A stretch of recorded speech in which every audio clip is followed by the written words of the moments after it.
swing shaft, also sometimes called a dog bone. We'll start it in, we'll fold that rear arm up, and we've completed the outboard end. We're going to fold that into place, get the fingers out of there, and now we're set to install the upper control arm. If you've got an extra set of hands, it sure does make it a lot easier. Now's the time to attach two parts together that we've already built, the rear suspension and the chassis pan. Snaps into place. Follow your instruction manual to figure out the number of fasteners and where they go. And you've got the beginnings of an RC car.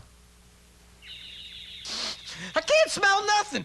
I can't smell nothing! I can't breathe! Oh, no wonder. And this little Mabuchi 540 can't breathe either with this rubber boot choking it to death. Get rid of it. A good replacement? Cheap.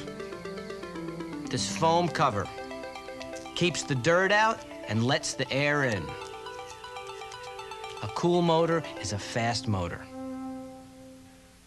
The only thing standing between the little gears and your steering servo and all those bumps is the servo saver.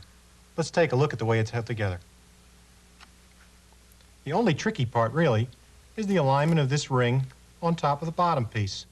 We've spread it out, placed it over the nub, and you can follow the instructions in your manual on this, and now we're just going to roll it down into place. Now we can place a top cover on it. We've added this small wheel to the top of the steering servo, and our steering servo saver, which we constructed on top of it, and we've got our completed steering servo ready to install in the car. There are four elements you'll be connecting together: the speed controller, the resistor, the on-off switch harness, and the motor. There's a heavy black and red wire which are plugged into the motor. Two reds and a yellow to the resistor, and a red wire and a black to the on-off switch.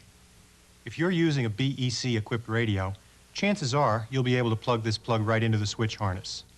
Be sure to follow the instructions with your radio about BEC. I'm using a non-BEC radio, so I'm going to snip this little clip off. There it goes. I'm going to snip the battery box from my radio switch harness. Be rid of that. And I'm going to connect and solder red to red and black to black. We do suggest you solder for a reliable, long-lasting connection. And we're ready for action. All right. What's going on here? Does the inside of your car wiring ever look like this? You're all under arrest for disorderly conduct. Here's what I do about the problem. Watch how we clean up this little section of bird nest with this piece of shrink wrap. Shrink wrap is available at a hobby store, at Radio Shack, and any hardware store. It's available in various sizes, and it really, really cleans things up. We'll reconnect these wires, and we can leave the shrink wrap just like this, or to really make things nice and neat, we can apply a little heat. And the shrink wrap does its thing and shrinks. Don't do it too much, though. You'll set it on fire. It's time to put together the wheels and tires. Actually, a pretty easy procedure. We've got the lettered side of the tire facing out. We find the outside of the rim and basically just work the tire over the rim. Takes a little bit of pulling. And we'll work the back side on. And that's a rear tire, assembled and ready to go. And the same procedure with the front tire. Again, we're keeping the lettered side out. And before you run the car, we suggest that you use a little CA glue right around the edge to lock that tire onto the wheel. In fact, I'd suggest that you use a locking compound on all the nuts and bolts of your car before you go out to race. Elegant modelers in the know keep it together with Loctite 242 thread locking compound. The car, my dear. Thank you. And now the bolt. How sweet she is. And there it will stay.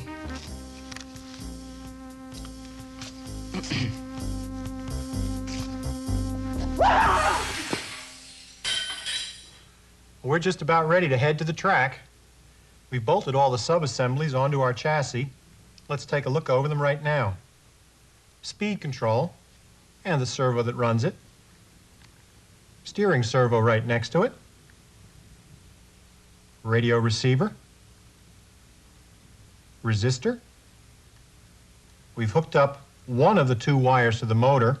We've purposefully left the other one disconnected so that we can work safely getting the car trimmed out before we hook the motor up and let it go flying. Before we can start, we've put batteries into our transmitter according to the instructions. We've charged up our battery for the car, and we can turn on the switches for receiver and transmitter. Let's take a look at the functions here. The wheel operates the steering,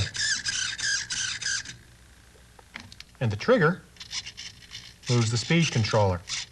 A couple of things to make sure of with your speed controller.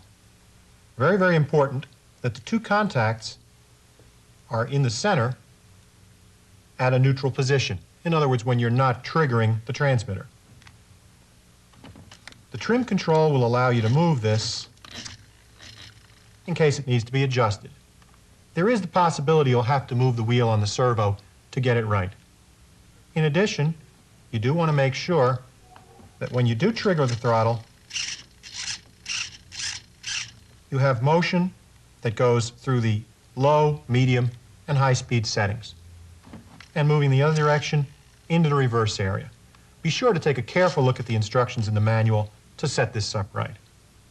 We've got control. We've got a good, safe neutral, so it's about time we can hook up the motor battery.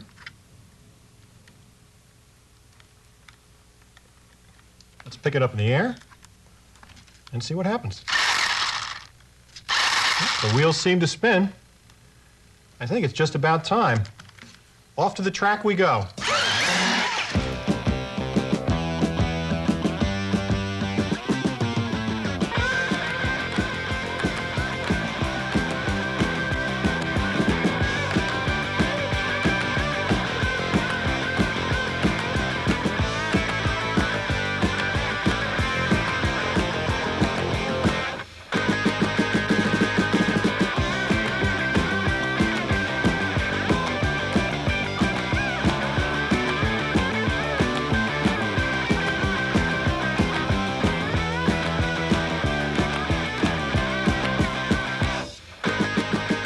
After the party's over, don't throw away those balloons. You can protect your expensive receiver like this. This may take a while, Vic. Want to speed it up? Pretty neat, huh? Give it a try. We've gotten to the part of car building that most people wait for, and that's finishing the body. Your body, as it comes delivered in a kit, has plastic still in all the areas which will make up wheel wells and be cut out. Using a Lexan scissors, which works very well in the curved areas,